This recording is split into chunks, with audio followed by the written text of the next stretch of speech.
I would have been in a different place if it wasn't for drugs. Namaste, my beautiful people. It's Astro here. Today I'm going to share 10 lessons that I've learned in the past 10 years. I'm currently 26, almost 27, and the past 10 lessons have helped me not only build myself up as a person. I'm currently running an agency that's closing at $10,000 a month this month. Here we go.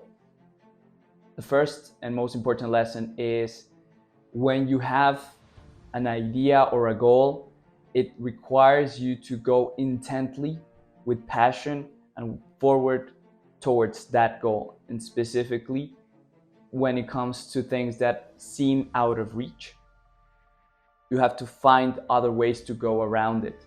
So don't be afraid of getting your first no. Don't be afraid of having rejection and rejection and rejection. Try other routes. There can be one way of achieving things, but there can be 5 different ways that you haven't even thought about it. And let me tell you a story. When I was 16, I wanted to be an actor. I wanted to really get into the cinema and acting, and I didn't know how to enter, but I found out through a course called New York Film Academy that there was this summer camp in New York, and I just wanted to go. There wasn't enough resources, but I insisted my dad to make it happen. And yeah, I know that this is thanks to my dad, but it was because I found the places, I found the lodging, I found ways to go around it. And after a few months of preparation, I was able to go and travel for the first time, staying at Harlem, a different culture. I was just 16, and I was acting in the same place where hundreds and thousands of actors have done in the past. So I felt like I was part of that world, part of that universe. I was even part of the class with really important people who are now in the show business, and also with politicians and other stuff, because I was able to go intently towards that. And if you don't go all in, you will see that later in life I wasn't able to achieve the things that I truly wanted because I was not going at it at 100%. So that's lesson number 1. Lesson number 2 comes down to relationships. By no means I'm a relationship expert, and I'm currently single, and I've seen what's been like to have my 2 parents separate and divorce, and now they are having a relationship for the past 10 years. So from the lesson is, it's super important that you have a shared vision, shared values, and shared lifestyle. You cannot have someone that believes in all freedom and no responsibilities and van life and just like exploration, and another one that's like super structured and wants like a safe and quiet life. It won't really resonate like that, or at least that's what I've seen so far.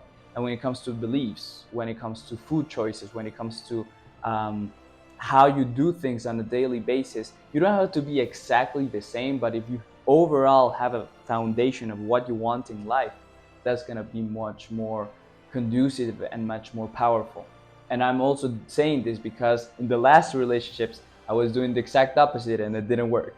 So have that as a lesson. And I also like to think about relationships as a business. If you want the business to flourish and to continue moving forward, it cannot stay static. It has always to evolve. So you will always evolve with the person, and maybe things that are working right now might not be working in the future. So be open to the exploration, be open to reinventing yourself. Something can happen like COVID and you go separate ways, or you distance yourself from your partner. But if you're able to reinvent and restructure the ways that you do things while keeping the vision, while keeping the values, and maybe agreeing on a lifestyle together, that might be more powerful.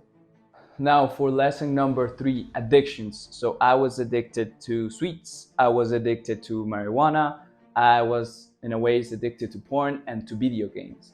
And what I can say about addictions is that they really destroy your vision and the ability to articulate your dreams and goals. So remember lesson number 1, that was like getting a clear vision and getting intention. From 16 to 24, I smoked weed almost every day. and I played a lot of video games, spent hours playing video games.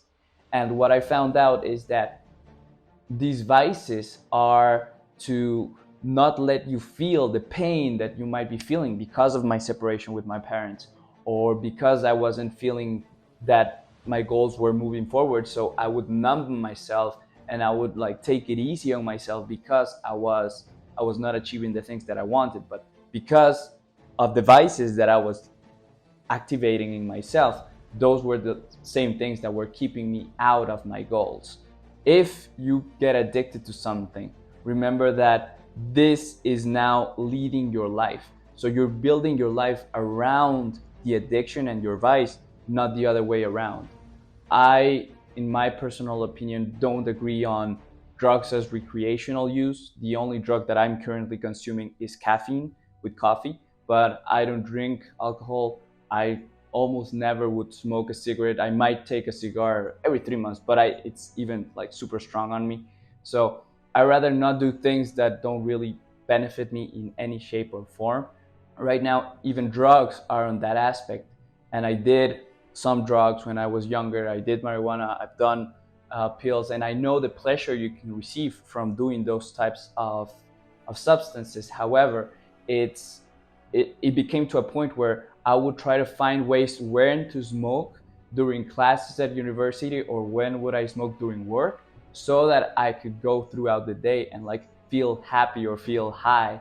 And now you can just get high from your exercise or from other sources that really drive that intensity and that drive and that joy forward without damaging your goals and dreams. Because I would have been in a different place if it wasn't for drugs. I might have been able to be an actor right now in Hollywood and acting and doing shows and making sure I did the things that led me to become an actor and study acting in the States, if it wasn't for me conforming and letting the world dictate what I wanted to do. So that was lesson number 3. Lesson number 4 is that community is super, super important. I've been in the personal development space for the past 4 years. No, 6 years, but in the past 4 years, I was part of a community of men who all want to work in personal development, and they're called Rising Men. Shout out to Rising Men. I'll drop a link below if you want to learn more about it. And it helps you become a better man, but it also keeps you accountable. If you have big goals and you have big dreams, but you don't have someone accountable pushing you and making sure that you're checking the boxes for your own goals, and this is not like babysitting, but actually having someone that can grow with you in a community and like mirror back the bullshit that you say to yourself when you're not doing what you say that you want to do to achieve the things that you want to achieve. So that on one point. And then the other way is that I was able to feel part of something. When I was younger, I didn't have like a lot of friends. I didn't have this camaraderie from sports because I wasn't good at the sports that they were playing at high school. So I was always like kind of insulated or isolated and left alone. And here, and finding spaces and communities led me to feel part of something and know that I can count on people if I ever really need it. So feeling that has been super, super important and super, super valuable. So that's lesson number 4. Lesson number 5, success is earned and found, not given.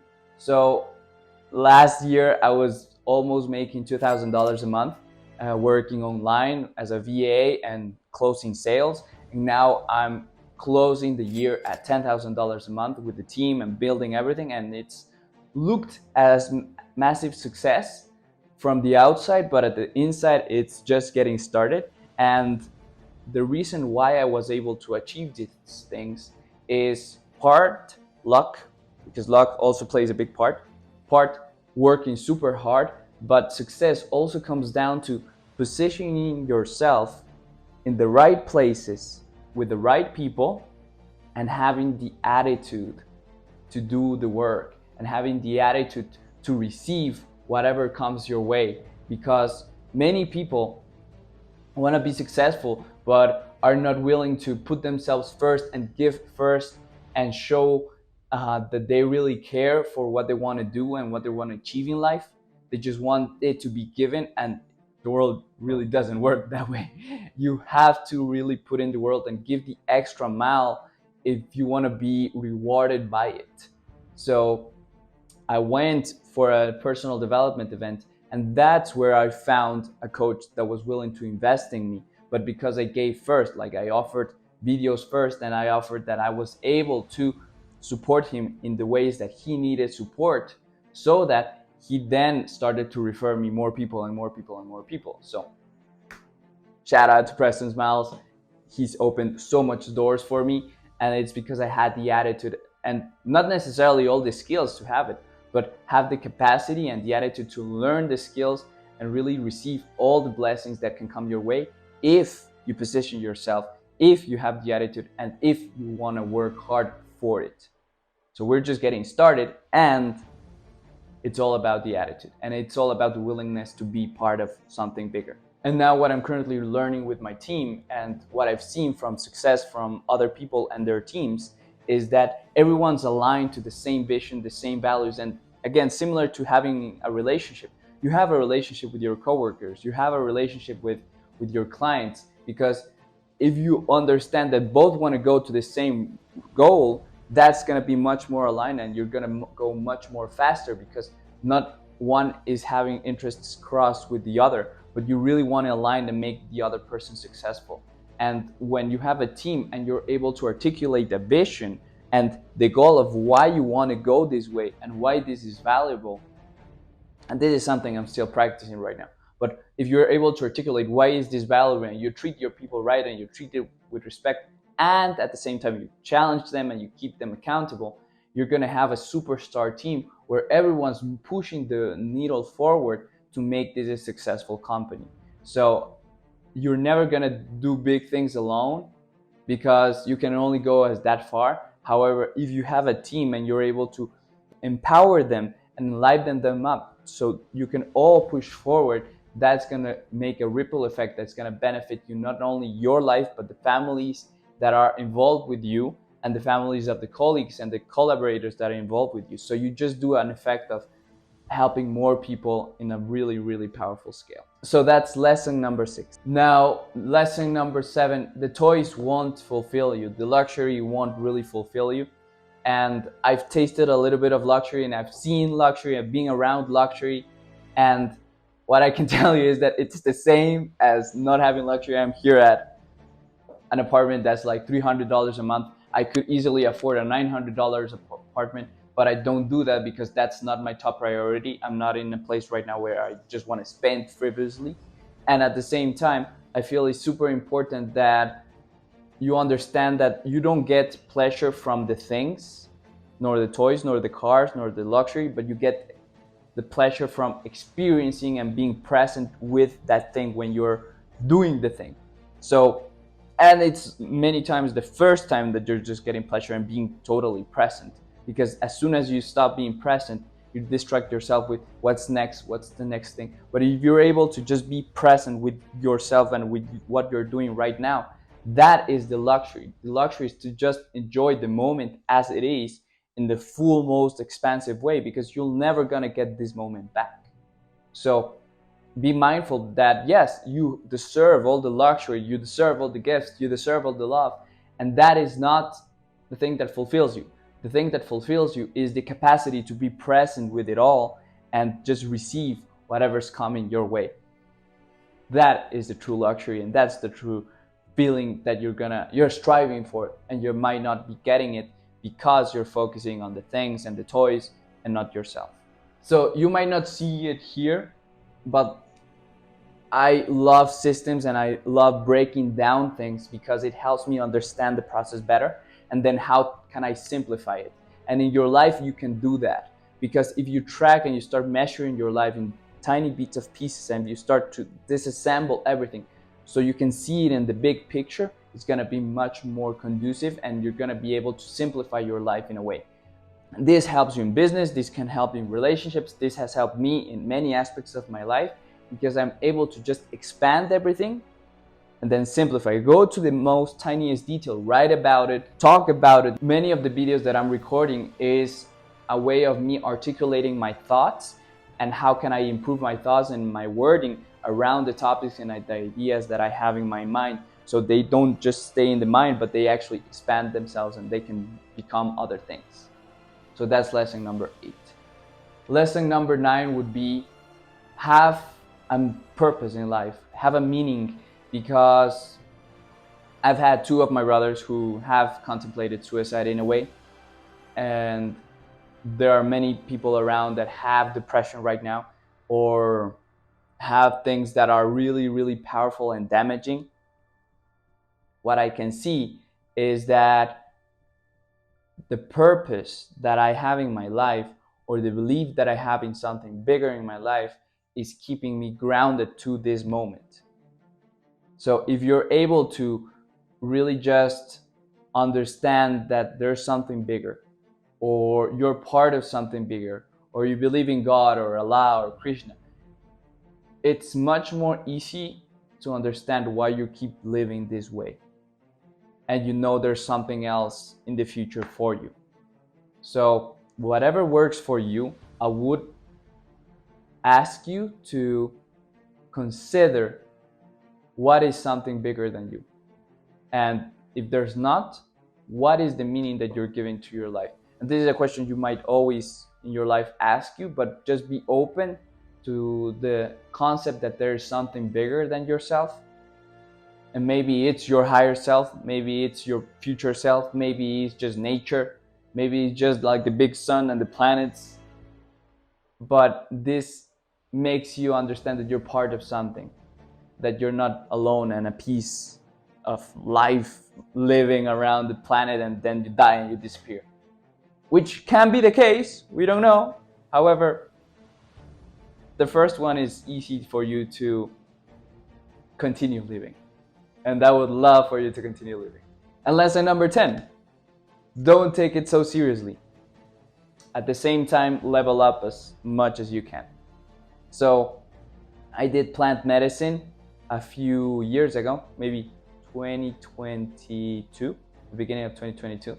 And I was still playing video games at that time. And what I saw is that because I was playing video games, I was leveling up in the video games, but I wasn't leveling up at life. And that's what ayahuasca told me. It told me that you can level up in life.